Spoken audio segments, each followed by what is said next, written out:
Hello, everyone. Welcome.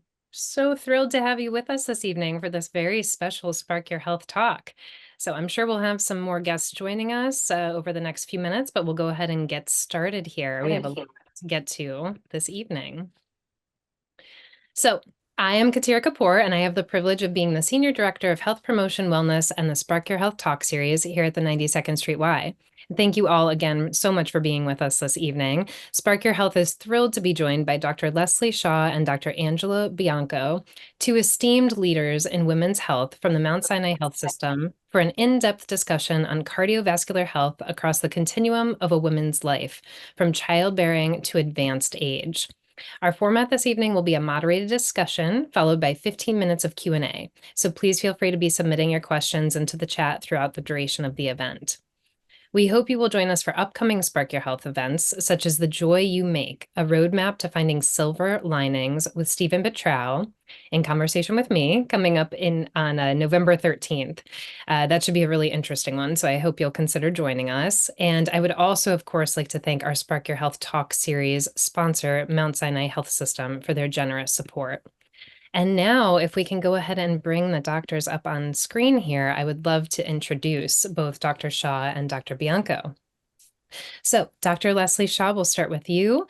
Dr. Shaw is a PhD leading outcomes researcher whose major focus is clinical diagnosis of cardiovascular disease. She is an endowed chair and tenured professor with appointments in obstetric, gynecology and reproductive science, population health, and cardiology.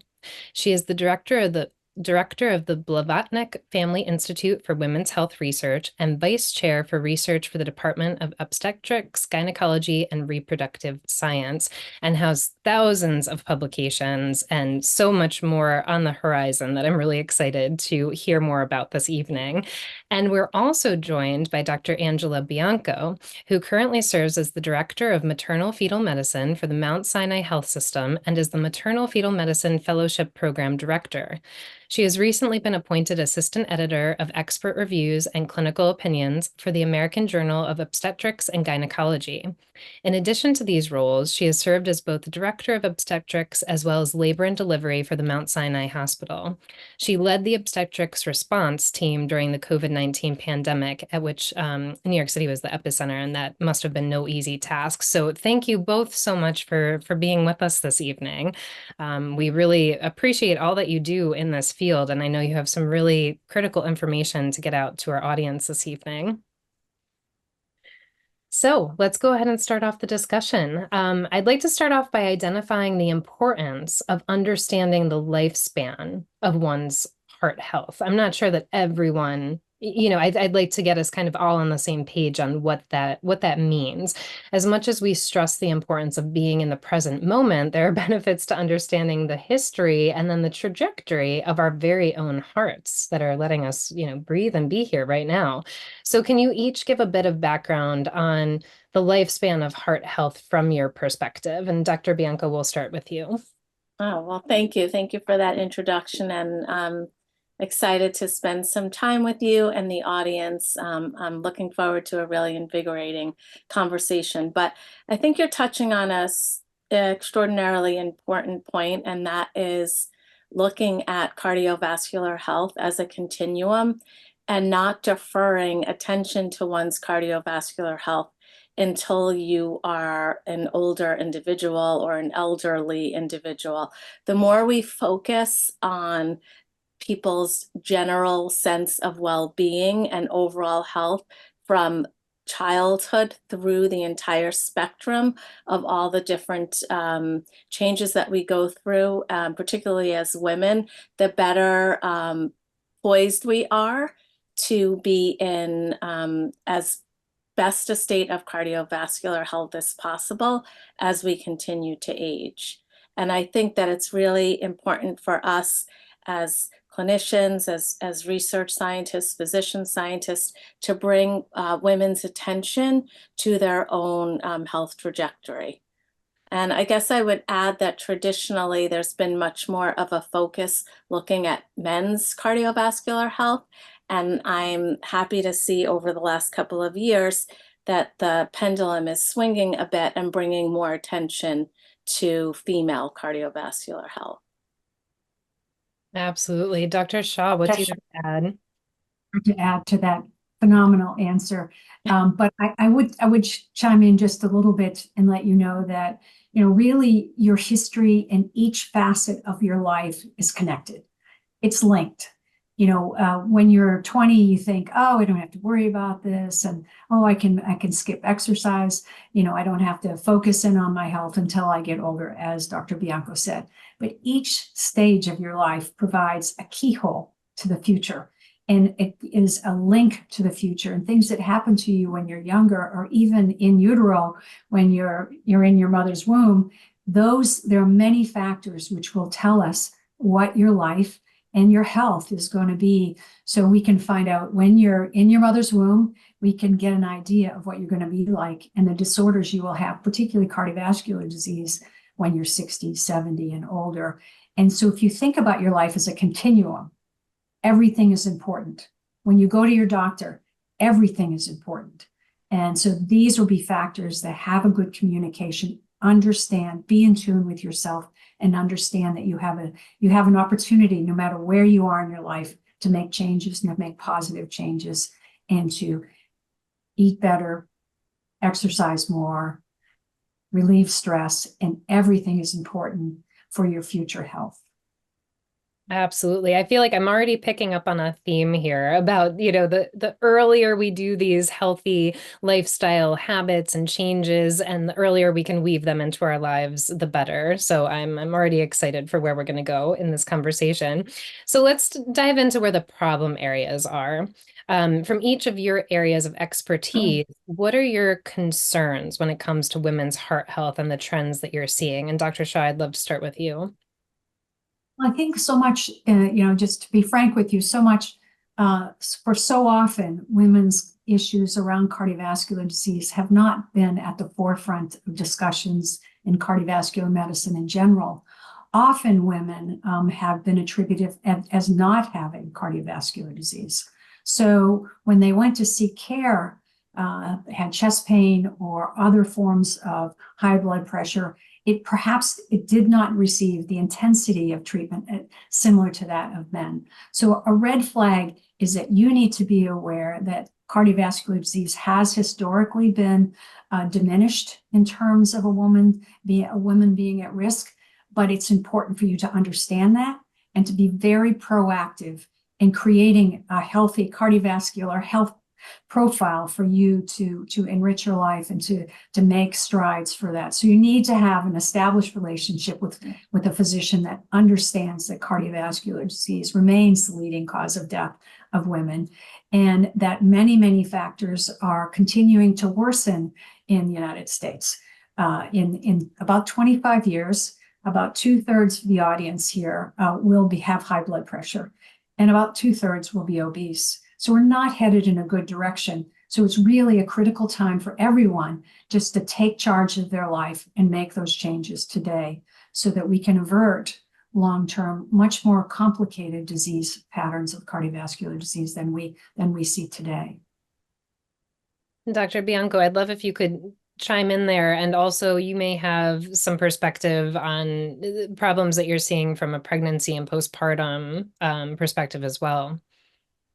Yeah, well, I would agree with everything that Dr. Shaw just discussed. And I think it's really easy for a young woman or a young adolescent girl to really not think that it's important to address long-term health. And I think it is crucial for those that are acting as parents, teachers, mentors to try and engage young women, and also bring attention to some sort of clues that, as Dr. Shaw mentioned, might be a lens into future cardiovascular health.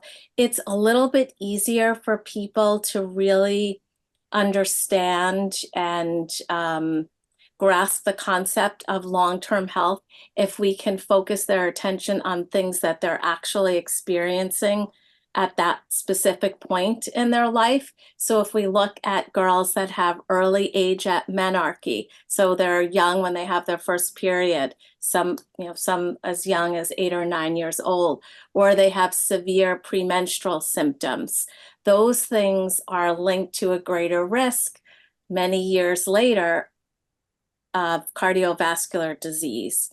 So we want to educate parents, teachers, mentors, girls to pay attention to that and know that they might be at greater risk later in their life, and that they should continue to try and modify risk factors that they have and try and optimize their health. We sort of sound like a broken record about exercise, diet, nutrition. But when you say, when someone says to you, hey, you actually have a risk factor right now that could increase your risk of having coronary artery disease, hypertension, heart attack, and you want to live a long, energetic, healthy life, right? You don't want to be incapacitated later in life, secondary to a cardiovascular event like a stroke or a heart attack. So whatever we can do to mitigate those risks along the way. And I can maybe a little bit later during our conversation talk about some of the things that occur during pregnancy that are also associated with potential cardiovascular events later in life, and why women should be focused on those sort of complications and how they might portend future health.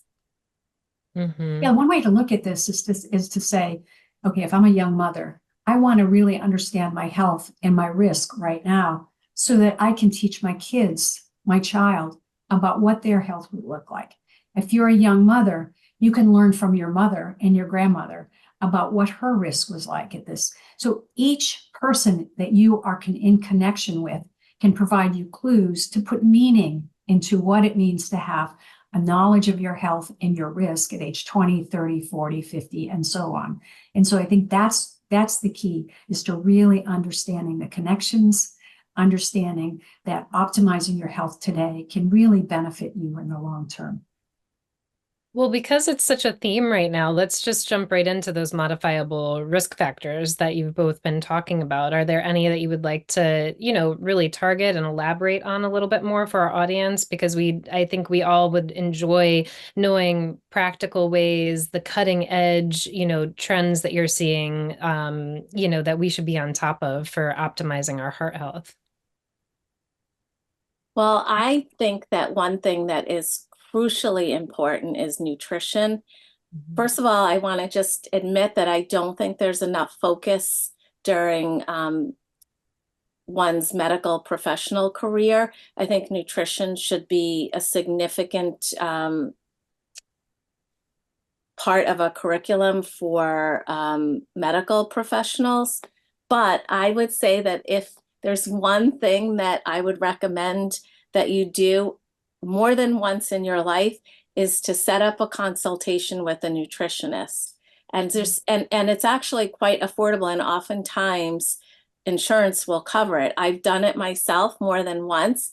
It's amazing how much you will learn from a consultation with a reputable nutritionist, and just learning about very easy, basic things that you can do in terms of changing your diet, avoiding processed foods, looking for things that are really enriched in terms of really high quality calories.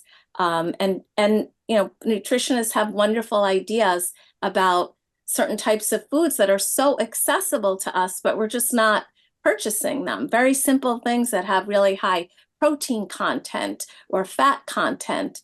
And there's so much that we could do just by our nutrition alone. Eating processed foods and foods that are highly inflammatory are directly related to vascular health. So if there's one thing you can do that is, I would say, fairly easily modifiable, it's to pay attention to what you're eating and to meet with a certified nutritionist to go over a diet that's not only heart healthy, but healthy for your specific needs. And they will go over your medical history and your family history as well. It's a great point, right? I mean, I think as a cardiovascular researcher, we always think about that Mediterranean diet, which is olive oil, fish, particularly unprocessed foods. But, I think that there's so much disinformation or challenging information. There's a glut of fads and trends in diet that in order to cut through it all, I mean, you need like a PhD in nutrition to cut through it all to understand. But if you can to take a shortcut to have a dietitian give you some advice, that's great. The other area that I think about is exercise. We live close to, well, we're here at the 92nd Street Y, and we are close to Central Park. I'm there every morning, so you can wave hi at me. But exercise is something that you can do, especially in New York. I don't have a car, I walk everywhere. But focusing on exercise as an important, and that's, some of the diet and exercise things also, as we think about starting young, it's much easier to have patterns in your life when you start than when you're 15. I can tell you, as a researcher who does research in people in their 60s and 70s, it's hard to change those patterns of diet and exercise when you're older. So think about these patterns earlier. Exercise is critically important. If you have not done it, I would again suggest, if you're in your 40s, 50s, or older, starting with an appointment with your physician to understand if you're healthy enough for exercise, or if you might need some more monitored setting. I'm sure there are programs, tons of programs at the Y. If you have heart disease already, there are programs that are monitored called cardiac rehabilitation that you can also use. Well, you'll feel more comfortable. There's a nurse in the room, and you can test yourself and push yourself a little bit more. There are all kinds of nuances to exercise in the heat, in the cold. And if you have an expert that can guide you as to what happens when it's 95 degrees, do I still go out at 1 o'clock in the afternoon? Probably not. I would suggest not. But I think there's still things that you can learn from having an appointment with your doctor before you start exercising, as well as getting some advice. Is there some form of a program that I could engage with locally that could help me, particularly starting exercise? Fantastic. And Dr. Shaw, correct me if I'm wrong, but I believe you might be in the middle of some very interesting research around exercise and cardiovascular health. Can you give us some insights there? Yeah, these are, we're in the prep of it, which is the fun part, to try to see if we can get it right. But this is for our exercise programs now are for obese individuals, people who are markedly overweight. I don't know if many people know that there are just a huge number of new novel drugs available for weight loss that are pretty effective at reducing weight. The challenge with these new drugs is they're not the only answer. As Dr. Bianco said, you have to eat well and you have to exercise. As you lose weight, your body is going to be lighter and you're going to feel better. And what you need exercise is, as you lose weight, to be able to do more things. Now I can walk up a flight of stairs. Now I can walk to the store and I can carry groceries back. So all of that needs to be couched into how you formulate an exercise program. What's the best exercise program? These new drugs, for example, you not only lose fat, which is a good thing, but you lose muscle mass, probably in equal amounts, which is not a good thing, because particularly women who are prone to being frail when they get older, if you lose weight and become more frail, that's not the great combination. The combination we want is for you to lose weight, become more functional, feel healthier as you're able to do more things and able to carry your grandchild or whatever it is, which allow you to be much more physically active within your life. That is the kind of research that we want to produce. So it includes strength training. It includes different types of strength training. As you know, there are light weights or there's heavier weights. What produces the kind of maintaining of your muscle mass while losing weight? And it also has tailored to protein intake, which is really fundamentally important for us to maintain a healthy muscle mass. Mm-hmm. What do you both say to our friends in the audience who are maybe in their 40s and beyond, who maybe exercise hasn't been a part of their routine, or keeping an eye on their nutrition hasn't been the priority? Is it, I know it's never too late to start, but what are the benefits that you see and what are the changes that you see from a physiological perspective in your patients, in the research being done for individuals that start these healthy changes in their lifestyle at any age? Well, I mean, some people honestly don't like to exercise. I hate to exercise, if I'm being honest, but I try and make it really simple. So, if I turn around, I have these weights in my office. I won't pick them up now for a visual effect, but I try and do whatever's easy for me. I also bought weights that I put around my wrist. So when I'm walking around at home or around my ankles, I'll walk back and forth, back and forth. If I'm watching CNN or some other show, at least I'm getting some activity in there. So I try and think of ways that I can make exercise a little bit less of a burden for myself and more enjoyable. So if you can incorporate those sort of things. Also, there are so many programs. I downloaded an app called Wall Pilates for menopausal women. I'm postmenopausal, and I can do Pilates using a chair and a wall in my apartment. Pretty simple, just following an instructor at my own level, right? And you improve with time. So it's absolutely never too late. And what we start to see when we do incorporate changes in nutrition, avoiding processed foods, eating lean, healthy protein, fats, and complex carbohydrates, we see improvement in vascular health. We see improvement in people's lipid profiles. People have higher energy, improved mood.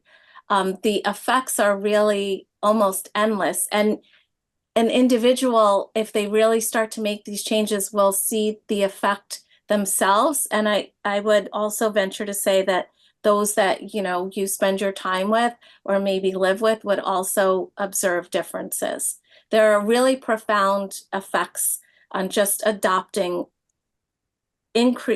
better nutrition habits and some form of exercise on a regular basis. And do we Yeah. find if we're going towards that cardiovascular disease state, can it kind of keep, making these changes? Can we help keep patients keep that heart disease at bay? Well, we live in a Western country, and so heart disease is very prevalent. I would guess that a lot of people listening to us today will get some form of heart disease at some point in their life. That's not a failure of your lifestyle. You do have a genetic background, but there's so many effects of things that can be managed, things that can optimize your health. It may be drug therapy. It may be exercise. Exercise increases your good cholesterol, your HDL cholesterol. There are very few things that do that. And exercise, your arteries, when you want to do something, lift something up or walk, your arteries need to open. They need more blood into the muscle. And if you're not exercising, your arteries become stiff. It's like when you haven't exercised, you get up to walk around, you're a little stiff. But your arteries will become much more able to expand and contract as you have the needs of your body. That's physiology, cardiovascular physiology 101. But I think it's just important for people to realize that cardiovascular disease is prevalent. There's a lot you can do. There's a lot you can do for yourself: diet, exercise, stress reduction, things like that. There are drugs available. When I first started my career for like 10, 15 years, there were no new drugs in cardiovascular disease. Now we have a ton of them. And we not only have drugs, not only statins, because a lot of people don't like statins, they get muscle aches with them, but we have a lot of new drugs coming into the market. We have injectable forms of drugs that can be taken once or twice a month. All kinds of things which will really tailor to your lifestyle. And so augmenting what Dr. Bianco said, you just need to look at your life.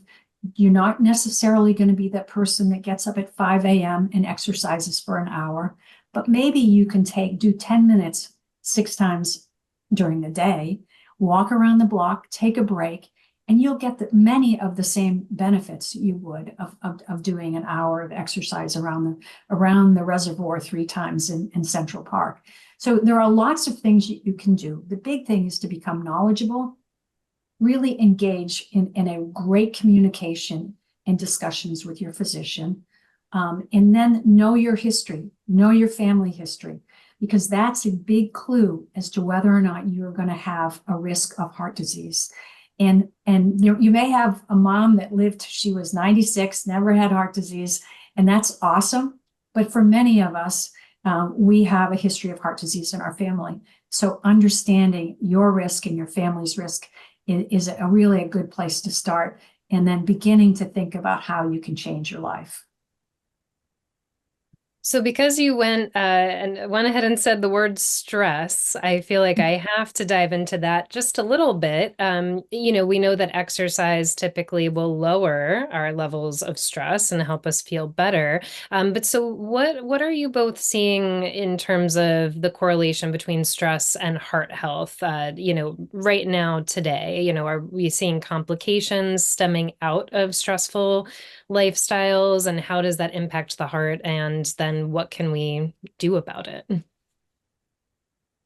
Yeah, I mean, I'll go let ahead, Leslie Dr. take this and I'll No. follow you. Well, we live in New York. I mean, if you live in an apartment building, you've seen many, there's a lot of intense people in New York, a lot of stressed people. You've got to really think that your body is precious, right?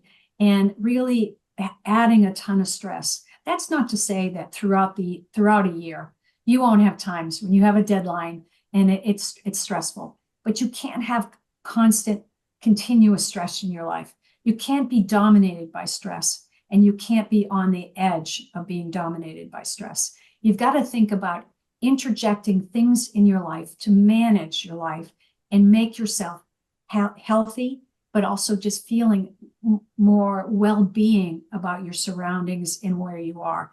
And honestly, if your job is super, super stressful, you really have to have a talk with yourself about whether it's worth it, and finding something else. Because what we see this pattern early on in somebody who's in their 40s, super high pressure, type A personality, really working hard, 80, 100 hours a week. And then at age, I'm speaking about a friend of mine, and at age 42, he's hypertensive, and then he doesn't eat well, so he has high cholesterol, and that's a pattern. And you start to gain weight, and there it goes. Stress impacts all facets of your life. And if there are times when you really can't control it, you need to take a step back and really have a talk with yourself about really making some changes to keep yourself healthy for yourself, but also for your friends and family around you. Dr. Bianco, one way to do that is try and remember the importance of enjoying small moments in your life. So I actually really relish my cup of coffee in the morning, and I actually drink my coffee very slowly, and I thoroughly enjoy it, and I look forward to it from the night before. And it's just little moments like that I think profoundly reduce my stress. And I also taught myself, like, I actually feel like my job is very stressful, and I'm seeing patients, and sometimes a high volume of patients. And I'll just say to myself, you're going to walk out of this building. It's all going to be fine. It's a little crazy right now, but you're going to get through it, and you're helping people. And I just try and focus and train my brain. And I read a quote by Warren Buffett the other day that said we should think of our bodies as our car, that we get one car that we're going to use for the rest of our lives. You're going to use it. You're going to park it overnight in your garage, and that's it. It's the only car you're going to get from the time you're a teenager until your death. And so you better take good care of it. And you can't change your DNA. We all know that. You can't change your genetics. But if you're doing some of the things we talk about, and unfortunately, you're somebody who ends up having a cardiovascular event, if your heart is in better shape and better condition, you're going to have a much better recovery and a long-term, really a better path to long-term recovery with almost return to baseline function. So you can't change your DNA for sure, But if you are somebody who has an event, you could set yourself up to be in a better position to overcome that event. So that's one thing. I also think that the surrounding yourself by people either in family, friends, or some other sort of social group, if you belong to any kind of a community or you have a hobby, surrounding yourself so that you're socially connected. I'm not saying that you have to be a social butterfly, but you have to have some connectedness. That's extremely important for well-being also, and important for cognitive health. I love that car comparison. I'm sure there's It's some Warren friends. Buffett, so I stole it. I'm sure there are friends in the audience that that resonates with, but that's what it's all about, is finding, what resonates for you. And okay, if I look at it from this perspective, does it make you want to be a little bit better to your body? And Dr. Shaw, something that you said that I picked up on is, yes, the impact of exercise is cumulative. So to your point about, can you get 10 6-minute bouts of exercise in throughout the day, that really adds up. And it's the same thing if you were going to do a 60-minute in a row, maybe endurance wise, where, it's a little different, but the impact of exercise is cumulative. So to squeeze it in little bouts, I absolutely recommend, as an exercise professional in that field. So you mentioned at the very beginning that cardiovascular health in women is sometimes overlooked, and maybe it's not on the forefront of every physician's mind when they're meeting with a woman. So let's talk about red flags, symptoms. Are there things that women in our audience should be looking out for, or looking out for their granddaughters, for their children? When is it, when should our audience think about, okay, it's time to go to the doctor to talk, this is something that's not sitting well with me, or this is, a pain that I've had in my chest. Would love to hear more insight on that. Well, I guess, can you just go back one slide? So traditionally, back to the menopause slide, I think it might be the second slide. So traditionally, we always, like, physicians would start talking about cardiovascular health when they're seeing people that are perimenopausal or menopausal, but we really are trying to shift that paradigm. Instead of using that traditional, and I would even say antiquated sort of philosophy of when to address these risks, we have to use an alternative paradigm, which passes through the entire lifespan. So we should always be looking at these risk factors, and how we can modify them, not just traditionally looking at menopause. And the funny thing, when I was a medical student, we were taught that when women have coronary symptoms, they actually present very differently than men.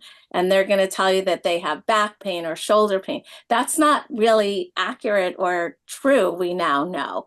So women and men, even though their hormonal profiles are obviously different, they're still humans, right? And our bodies, for the most part, are largely similar. So oftentimes we do present in a similar fashion. But as Dr. Shaw said, because traditionally women are not thought to suffer from these sort of disease processes, it's dismissed and not addressed. I think just to add to that is, one of the things I would recommend is everybody know your body.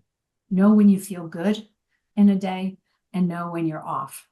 Quite often you get these antecedent symptoms or feeling of malaise or fatigue that are part of the non-specific factors that go on, which makes diagnosis of heart disease difficult and challenging in general, but especially so in women.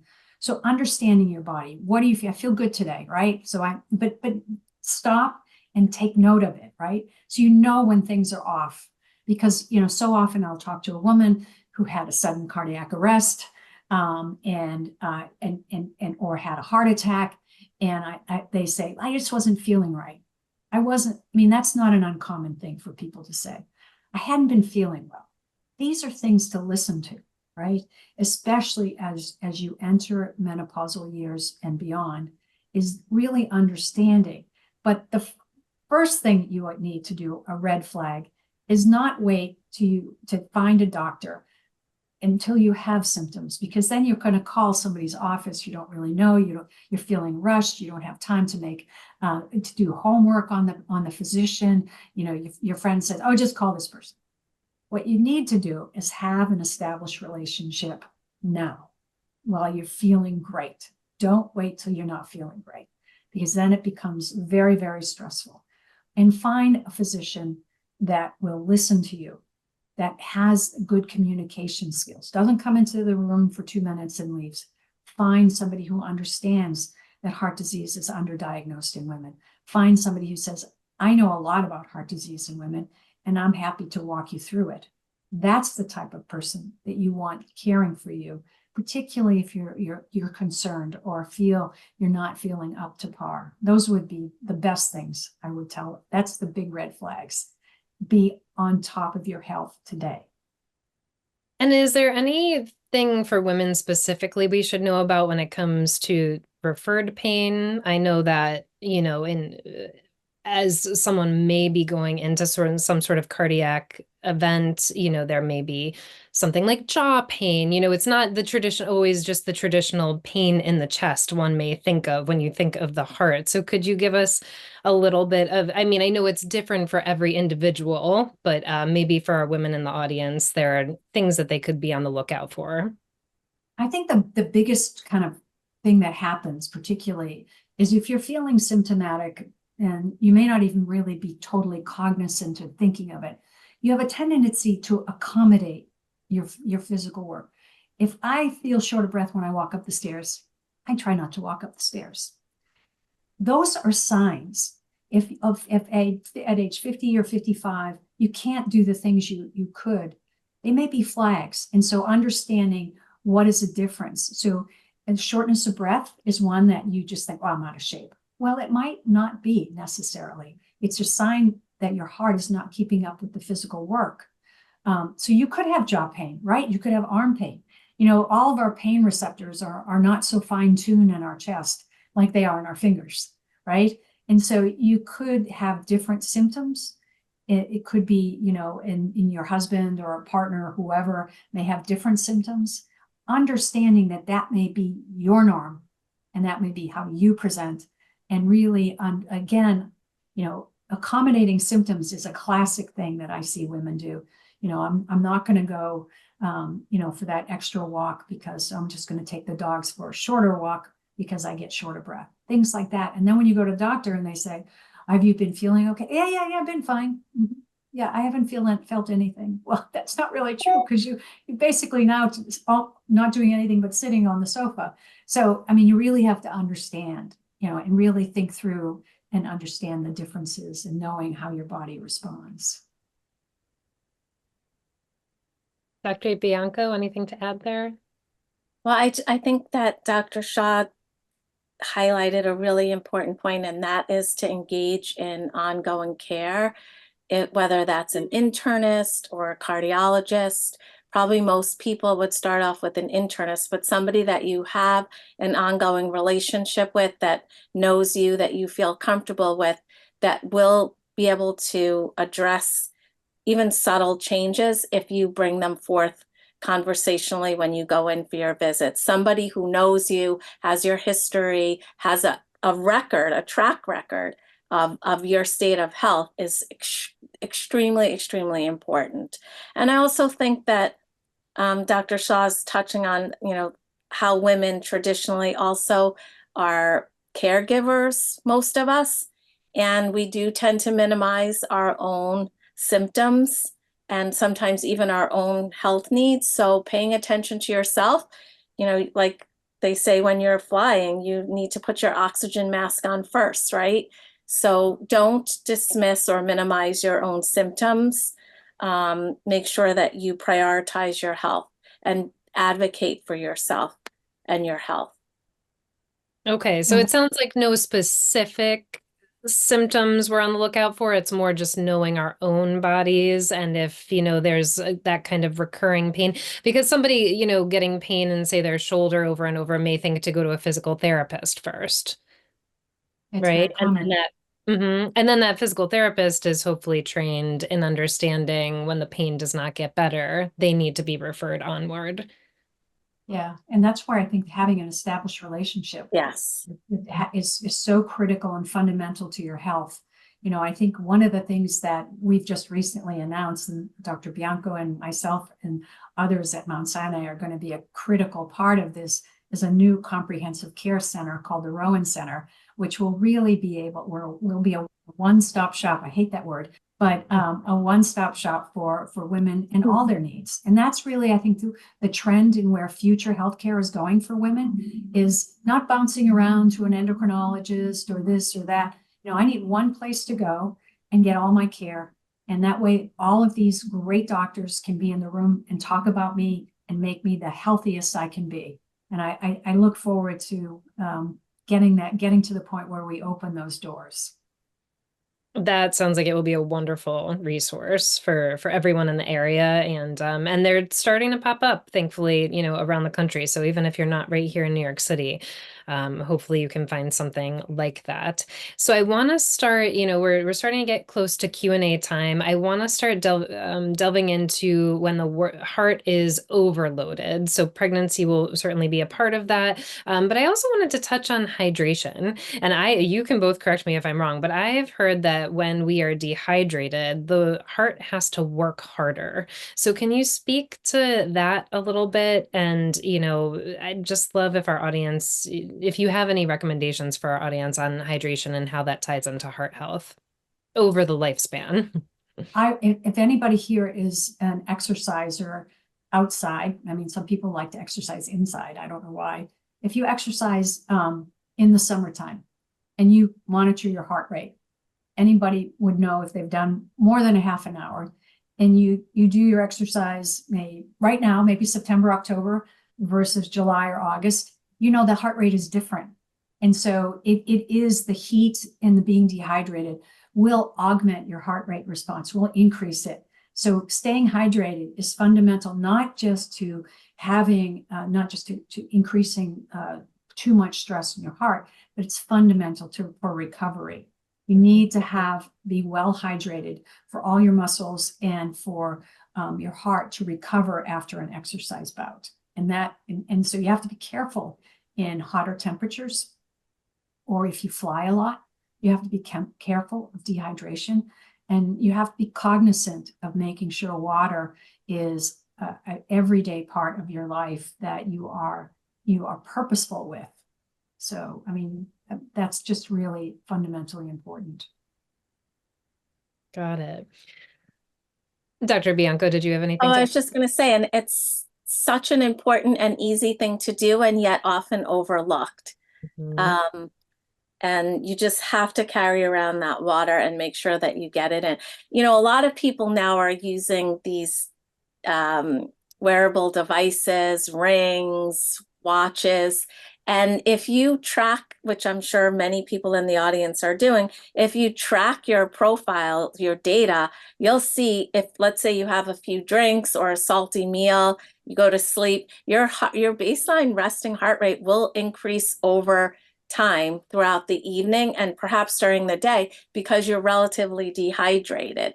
And so, some people might say, oh, that's counterintuitive. I thought you wanted to work your heart. That's why you exercise. You want to get your heart rate up. Yes, but not continuously 24 hours a day, 7 days a week. We don't want to overly stress the heart. So there's sort of a sweet spot there. But it's, if you really start to use some of the wearable devices, they're very, very insightful in terms of your own, body's metabolic profile. Got it. Okay, so stay hydrated and lower the stress in your environment to kind of keep that low grade stress away from the heart, is what I'm hearing. Okay.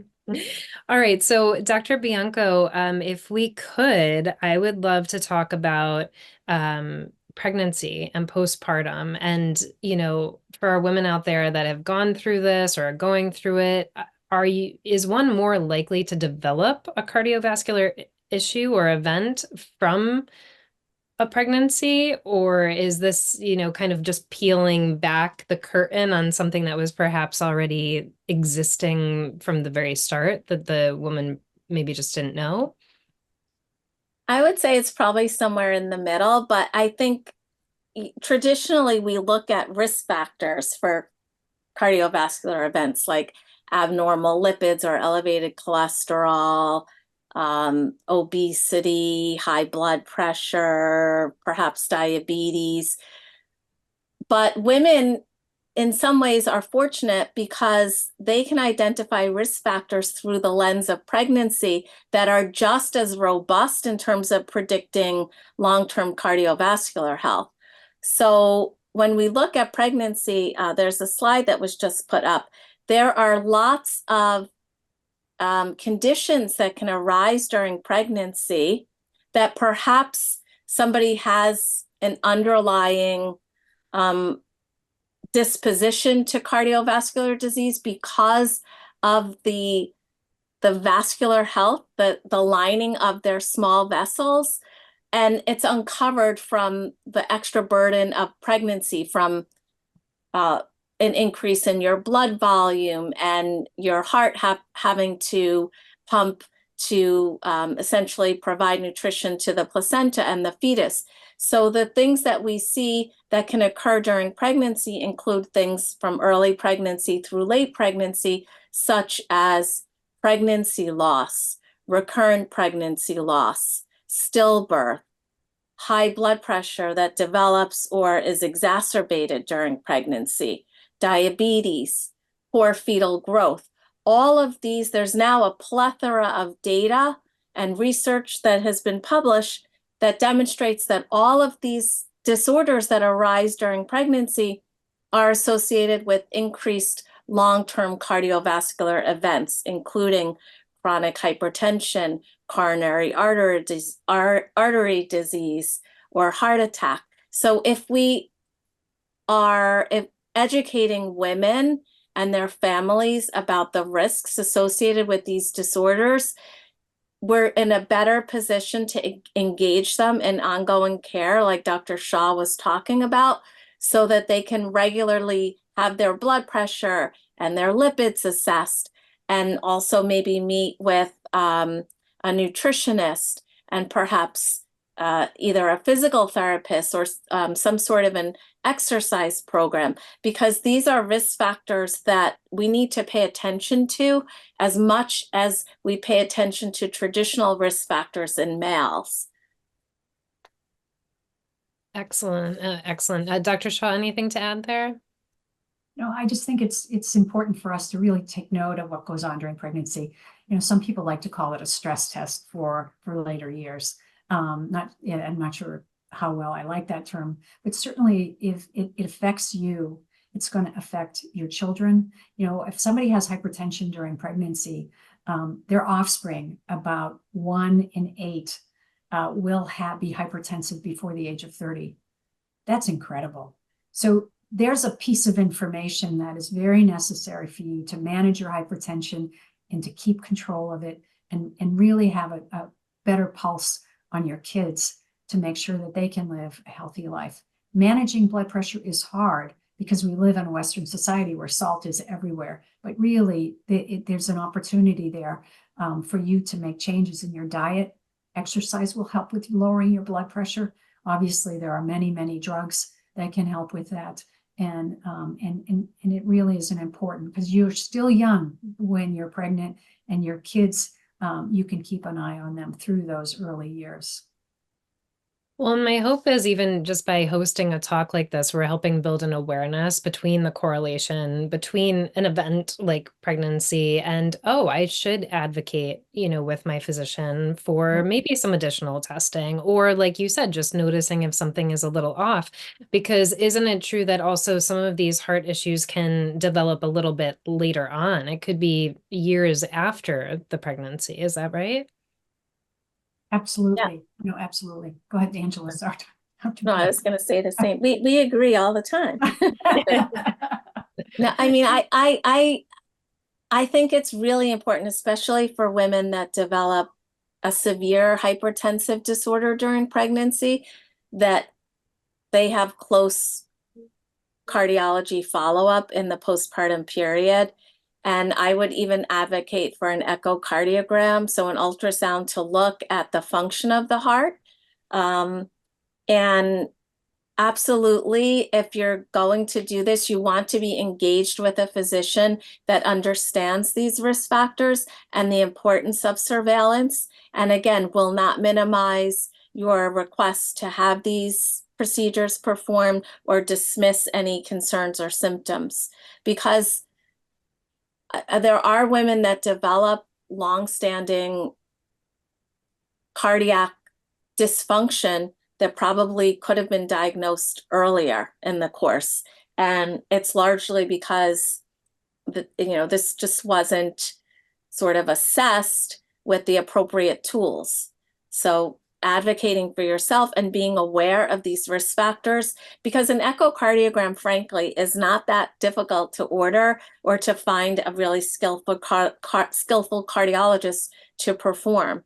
And you might have to have that done serially, even annually, but that's okay and helpful. And you'll be able to pick up changes earlier in the course. What's fundamental to what Dr. Bianco said, and this is where it's critical, is unmanaged hypertension does not go away. Uncontrolled hypertension leads to heart failure, which is what Dr. Bianco is talking about. So if you have high blood pressure during pregnancy, you've got to keep track of it. You've got to understand how your heart is adapting. There will be what we call maladaptations that will go along, that the heart will become dysfunctional with uncontrolled hypertension. And you don't want that to happen. And you can manage that. And guess what? A lot of it is reversible with effective medications. That's the key, right? And so that is where it's really important to stay on top of your blood pressure, particularly because you don't walk around and you get up in the morning and you flip a sign and says, "Oh, I have high blood pressure today." That's why they call it the silent problem, because you just have to actually buy a cuff, keep it at home, and press the button and see what it is in the morning and at night. Yeah, I mean, I just want to repeat what you just said, that uncontrolled hypertension does not go away. That is just a huge statement. And I think that is something that everyone should have at the forefront of their minds of this is, why those modifiable risk factors are so important. But then again, at any stage that you can jump in and start working with those interventions to help yourself live as long as possible. So I want to pivot a little bit and gradually bring us into Q&A. This is such a good conversation. It's almost been hard to do that. But pivoting from pregnancy and postpartum to menopause, I think we have some questions coming in on what are the impacts on cardiovascular health when going through menopause? What do we need to be on the lookout for? And are we at higher risk when going through menopause of a cardiovascular event, cardiovascular disease? Can you elaborate on that a bit? I'll open the floor to both of you. I don't like to use the phrase we're at higher risk because, again, I think it's looking at it in an antiquated way. It's a continuum. So we're aging. When we go through menopause, we're older and we're aging. Every day we're all aging. So the more we age and the more our vascular tree ages, there's more abnormality in the ability, the vessels are stiffer, and yes, we're more likely to have some of these downstream issues with our hearts or high blood pressure. And if you're engaged in care and you pay attention to your daily routine and any symptoms that you might be feeling and you report them, you're much more likely not only to live a long life, as you mentioned, but to be able to live a long and robust life. Because I don't want to live a life where I'm, really incapacitated. I want to remain vigorous for as long as I can.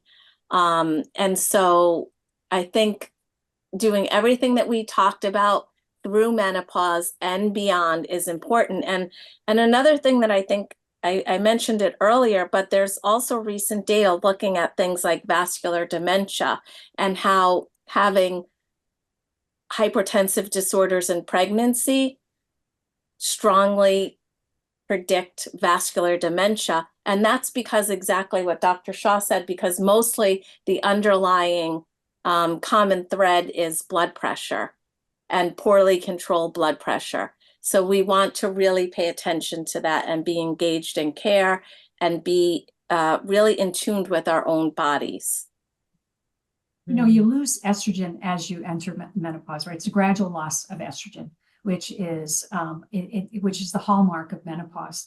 And once you have not had your period for a year, you're considered postmenopausal. And what happens as you lose estrogen, your blood pressure goes up a little bit, not like it doesn't jump up to be a 200 over whatever, but you're going to see a trend in up. Part of that is what, as Dr. Bianco talks about, it's the vascular stiffness you get as you age with your blood vessels. They aren't as pliable as they used to be. Your lipids will change. That's probably the most noteworthy. You'll get a decline in the good cholesterol, the HDL cholesterol, your LDL cholesterol, and I noticed it too. I'm gonna say I was pretty upset about it. But these are things that are going to happen, and understanding them, and then again reinvigorating your life towards what you can do. Remember, we said exercise could lower your LDL cholesterol, and exercise can help maintain your blood pressure. So remember that you live about a third of your life post-menopause. So it's not a death sentence. It's not a death knell. It's something to say, okay, now I'm going to make the most of it because I still have a lot of things I want to do. And that's how you have to look at it and understand that menopausal transition is really somewhere around a 10-year phase. It can be shorter or longer. Everybody's different. But there are some physiologic changes. Your risk of heart disease increases with your age. It's a fact of life. And women's heart disease risk lags about 10 years behind that of a man. But menopause is the key transition point where heart disease risk increase. It's not like this. It doesn't go from the first floor to the 80th floor all at once. It's a gradual risk. So there's plenty of opportunity, plenty of time to really engage in your lifestyle, to really delay that as much as possible, if not forever. Absolutely. And I just want to add, Dr. Shaw mentioned the decline in estrogen, and I also would urge women to make sure that they are being seen by their gynecologist and that they discuss hormone replacement therapy. For years ago, there was some data that was published and widely disseminated that suggested that hormone replacement therapy was associated with increased cardiovascular risk. And that way of thinking has really kind of been turned around 360 degrees.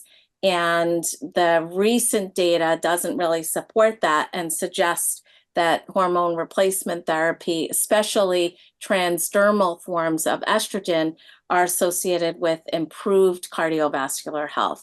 So I think that, anybody who's listening to this that's going through menopause, you should have a conversation with your gynecologist to see if you are a candidate, and make sure that you are seeing somebody that's really knowledgeable about the current literature and data that's available. All right, so we're going to shift over to a question. I know we're about to wind down now, but the question is, if we do have heart disease in our family history, at what age should we start seeing a cardiologist for testing? And I would also flip that question to say also, if you don't have heart disease in your family. So I think we want to know the ages for, the ages for both. Sometime around in your teens and early 20s, somewhere in there, you need to have like a cardiovascular risk profile assessment, blood pressure, lipids, blood sugar, glucose, to understand if anything is present in that. That would be like a ground zero. That doesn't mean you have to see a cardiologist, but certainly if there is a significant family history, particularly I'm just going to make one generic threshold because there's controversial and depending, certainly if you have somebody in your family who had a heart attack before the age of 30, 40, or 50, you likely need to have a discussion you should have a discussion with your internist, your primary care physician, about getting more of a workup with the cardiologist. And so, it's not uncommon at all. We have a lot of very dedicated family history preventive cardiologists at Sinai that take great care of people. And certainly if you have a history, not necessarily a history of somebody in your family who had heart disease at 70 or 80, because then it becomes a more disease of older people, but it's particularly when it's early on in life. And then certainly you want those lipid assessments, you want that blood pressure. I said, if a mom had hypertension during pregnancy, she's more likely to have a child who's going to have early hypertension. The same can happen with familial hypercholesterolemia or high cholesterol that has a family history, has a genetic predisposition. So all of those things should, somewhere around teenage age years, really start to get an idea of your risk profile, but certainly very aggressively go see your internist and get a referral to cardiology if you had somebody who had sudden death, age 35, 40, et cetera. Anything younger is a big red flag. Maybe Dr. Bianco can also chime in.